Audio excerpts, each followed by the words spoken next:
Hello dear student, अस्सलाम वालेकुम। This is Shah Farman, biology teacher. आज हम मेरा लेक्चर स्टार्ट करें इंटर हैदराबाद बोर्ड, जिसका टॉपिक का नाम है excretion in hydra, planaria, earthworm and cockroach. इन 4 एनिमल्स को हम एक्सप्लेन करेंगे, एक्सक्रीशन सिस्टम्स इनका एक्सप्लेन करेंगे। नंबर फर्स्ट है एक्सक्रीशन इन हाइड्रा। अगर हम हाइड्रा की बात करेंगे तो hydra is sessile and cylindrical shape, belong to phylum Cnidaria. ये नाइडेरिया से बिलोंग करता है, इसका क्लास है हाइड्रोजोआ। तो hydra it has no specialised excretory organ. इसका कोई भी ऐसा ऑर्गन स्पेशलाइज्ड एक्सक्रीटरी ऑर्गन नहीं होता।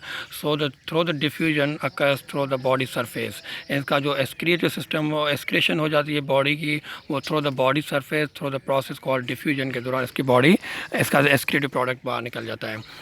तो hydra do not have excretory organs. They excrete nitrogenous waste in the form of ammonia. Ammonia जो एक्सक्रीटरी प्रोडक्ट हैं जो इसकी बॉडी के अंदर बनती है, वो बाहर निकल जाती है from the surface of the body from the surface of the body. तो जो हाइड्रा के जो सेल्स हैं वो internal as well as external direct connect होते हैं वाटर से। वो डायरेक्ट कनेक्ट वाटर से होते हैं, तो वाटर के थ्रू वो बॉडी से बाहर निकल जाते हैं। तो इसके हाइड्रा के they do not have any specialised excretory organ. अगर हम सेकंड बात करेंगे एक्सक्रीशन इन प्लेनेरिया की, तो प्लेनेरिया आपको पता है कि फ्री लिविंग ऑर्गेनिज्म है। ये बिलोंग करता है फाइलम प्लेंटीहेलमिन्थेस से। आपको पता है कि platyhelminthes are totally parasite except planaria.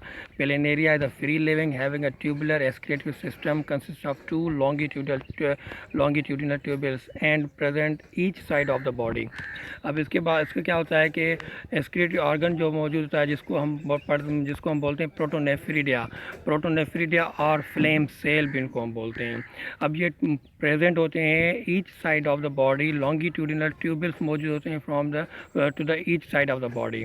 तो प्लेनेरिया की जो एक्सक्रीटरी ऑर्गन है हम उसको बोलते हैं प्रोटोनेफ्रिडिया को हम बोलते हैं और फ्लेम सेल भी बोलते हैं। अब फ्लेम सेल भी उसको क्यों बोलते हैं? Because it present tuft of cilia hair like structure present inside the cavity of protonephridia coelom in the cavity of flame cell के अंदर एक हेयर लाइक स्ट्रक्चर मौजूद होते हैं। जैसे ही water through the body surface और फ्रॉम द माउथ से वाटर एंटर हो जाता है या बॉडी सरफेस से वाटर एंटर हो जाता है, वो वाटर जाता है प्रोटोनेफ्रिडिया के अंदर टफ ऑफ सीलिया मौजूद है, हेयर लाइक स्ट्रक्चर मौजूद है। वहाँ पे वो मूवमेंट स्टार्ट हो जाती है। तो मूवमेंट स्टार्ट होने के बाद नाइट्रोजनस वेस्ट और digestion useful substance from the water जो आते हैं वो डाइजेस्ट हो जाते हैं, बॉडी यूज़ कर लेती है। बाकी जो अनडाइजेस्टेड मटेरियल है, वेस्ट मटेरियल है, वो एक्सक्रिएट आउट हो जाती है from the body as well as from the mouth से भी निकल जाते हैं एंड बॉडी से भी निकल जाती है। तो इसकी जो नाइट्रोजनस वेस्ट है वो भी अमोनिया है, जैसा कि हाइड्रा के अंदर भी अमोनिया थी और इसके प्लेनेरिया के अंदर भी अमोनिया हाइड्रा मौजूद है। अगर हम इस डायग्राम की हम बात करेंगे तो ये प्लेनेरिया की बॉडी है। ये 2 नेफ्रिडोपोर्स जो आपको लिखे हुए सामने, ये 2 लॉन्गिट्यूडिनल यहाँ की साइड भी और right side and left side दोनों साइड में ये 2 लॉन्गिट्यूडिनल नेफ्रिडोपोर्स मौजूद होते हैं, जिसको हम बोलते हैं फ्लेम सेल। अगर हम ये इसकी फ्लेम सेल के अब राउंड करके इसको भर कर देखते हैं तो फ्लेम सेल के अंदर टफ ऑफ सीलिया और बल्ब लाइक स्ट्रक्चर मौजूद होता है। उसके अंदर जैसा ही water from the body surface और फ्रॉम द माउथ से या वाटर आ जाए, जहाँ बॉडी सरफेस वाटर एंटर हो जाता है, तो इसके फ्लेम सेल में अंदर जैसा ही वाटर आ जाता है तो इसके अंदर टफ ऑफ सीलिया के अंदर मूवमेंट आ जाती है। तो मूवमेंट की डाइजेशन हो जाती है यूजफुल सब्सटेंस की एंड वेस्ट मटेरियल जो एक्सक्रिएट हो जाते हैं फ्रॉम द बॉडी से ही बाहर निकल जाते हैं और फ्रॉम द माउथ से ही बाहर निकल जाते हैं। तो ऐसे ही जो लॉन्गिट्यूडिनल मौजूद हैं उसको हम फ्लेम सेल इसलिए बोलते हैं क्योंकि वो बल्ब लाइक स्ट्रक्चर होते हैं, उसके हेयर लाइक स्ट्रक्चर मौजूद होती है इनसाइड द कैविटी ऑफ नेफ्रिडोपोर्स।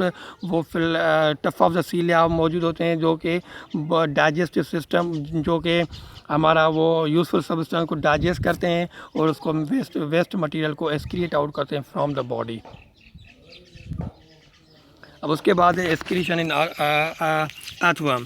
अगर हम अर्थवर्म की बात करेंगे तो अर्थवर्म का एक्सक्रीटरी जो सिस्टम है उसको हम बोलते हैं नेफ्रीडिया भी बोलते हैं, और उसको बोलते हैं मेटानेफ्रीडिया भी बोलते हैं इसको। अब नेफ्रीडिया और मेटानेफ्रीडिया की अगर हम बात करेंगे, they are porous, long, thin and coiled tubules which present in all segment of the body except first 3 segment. अगर हम बात करेंगे तो अर्थवर्म की है, तो आपको पता है कि earthworm is a segmented body, earthworm is segmented worm, इसकी बॉडी पूरी सेगमेंट होती है। तो नेफ्रीडिया प्रेजेंट होते पूरे के पूरे सेगमेंट के अंदर, but except first 3 segment. First जो 3 सेगमेंट है वहाँ पे उसका नेफ्रीडिया मौजूद नहीं होता, क्योंकि वहाँ पे वाइटल आर्गन मौजूद हैं, ब्रेन, आईज वगैरह मौजूद होती है। इसलिए लास्ट जो सेगमेंट से वहाँ से वो इमर्ज होते हैं, स्टार्ट होते हैं। तो उसको अब बात करेंगे अगर मेटानेफ्रीडिया की, तो मेटानेफ्रीडिया की हैज़ बोथ एंड्स, उसके 2 एंड्स होते हैं। दोनों एंड्स होते हैं वो इमर्ज होते हैं इन द सीलोमिक कैविटी। अब सीलोमिक कैविटी के अंदर जो एंड होते हैं, जो एक होता है उसको हम बोलते हैं नेफ्रिडियोस्टोम और दूसरे बोलते हैं नेफ्रिडियोपोर्स। मेटानेफ्रीडिया के 2 पार्ट्स हैं, इसको एक पार्ट को हम बोलते हैं नेफ्रिडोस्टोम्स, दूसरे पार्ट को हम बोलते हैं नेफ्रिडियोपोर्स।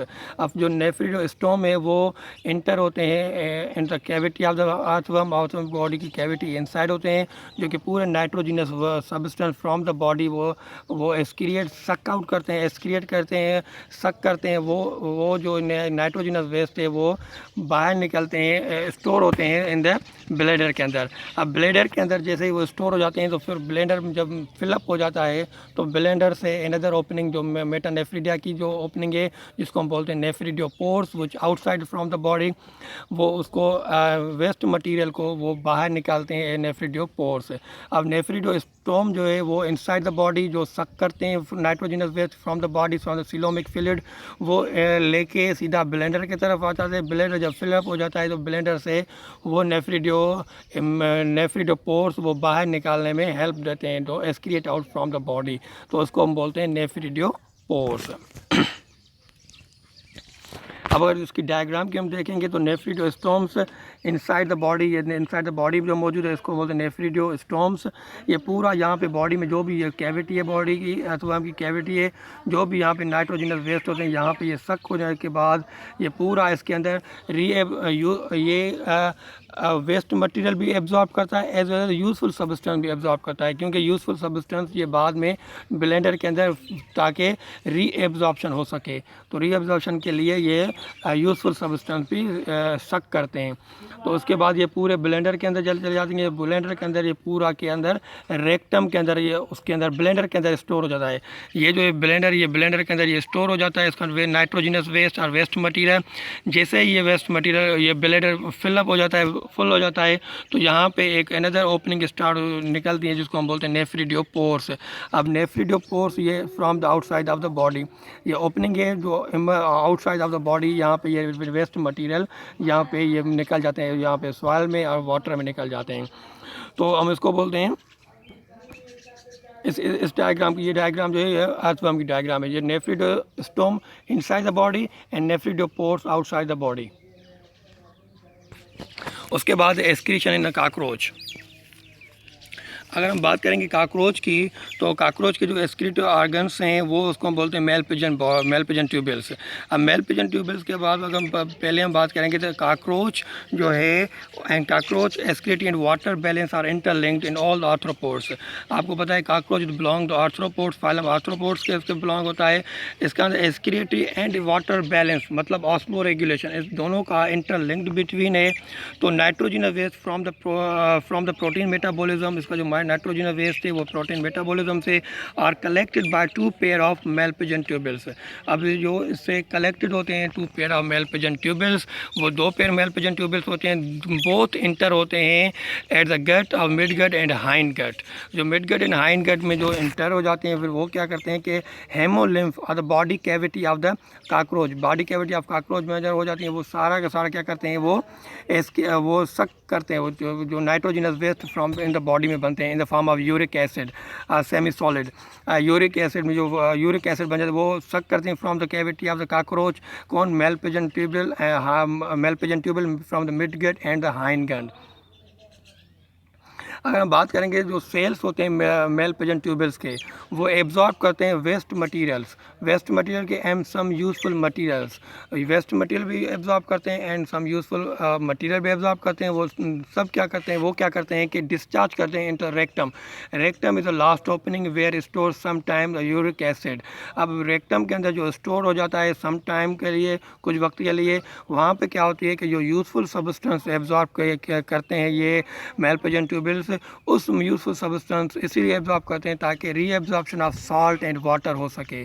तो रीएब्जॉर्प्शन सॉल्ट एंड वाटर हो सके इसलिए रेक्टम के अंदर बाकी जो waste material in the form of uric acid which is dry and pass out along with faeces from the anus of the cockroach, वो बॉडी से बाहर निकल जाते हैं। Uric acid and dry material वो बाहर निकल जाते हैं from the anus with the faeces material. अगर हम इसकी डायग्राम की हम बात करेंगे तो पूरी जो बॉडी की जो कॉकरोच है वो 3 गट पे मौजूद होता है। एक गट को हम बोलते हैं फोर गट, दूसरे हम बोलते हैं मिड गट एंड थर्ड को हम बोलते हैं हाइंड गट। बट जो एक्सक्रीटिव सिस्टम इन कॉकरोच है वो 2 गट पे मुश्तमिल होता है। एक पे मिड गट, दूसरा होता है हाइंड गट। अब जो मिड गट के ऊपर में जो मेल पिजन ट्यूबल्स जो आपको ये देख रहे हैं मेल पिजन ट्यूबल्स, अब ये मेल पिजन ट्यूबल्स है जो भी जैसे ही बॉडी के अंदर waste material in the digestive system अंदर प्रोड्यूस बन जाता है तो वो क्या करते हैं कि इसके अंदर जो सेल्स होते हैं वो एब्जॉर्ब करते हैं from nitrogenous waste and useful substance. वो लेके आते हैं सीधा जो एब्जॉर्ब करने के बाद सीधा रेक्टम के अंदर आ जाते हैं। रेक्टम के अंदर ये सम टाइम स्टोर हो जाता है। अब स्टोर हो जाने के बाद वो वहाँ पे ये रीएब्जॉर्प्शन भी होते हैं और जो सॉल्ट बॉडी के अंदर मौजूद है, जहाँ बॉडी के अंदर वाटर मौजूद है, वो भी रीएब्जॉर्ब कर सकें। फिर वो waste material from the anus, last part of the body anus से बाहर निकल जाता है जो in the form of uric acid and faeces material. तो ये टॉपिक हमारा ख़त्म हो गया एक्सक्रीशन डिफरेंट एनिमल्स में थे। और उसके बाद जो नेक्स्ट टॉपिक है हम उसको एक्सप्लेन करेंगे। अपना बहुत सारा ख्याल रखिएगा। अल्लाह हाफिज़।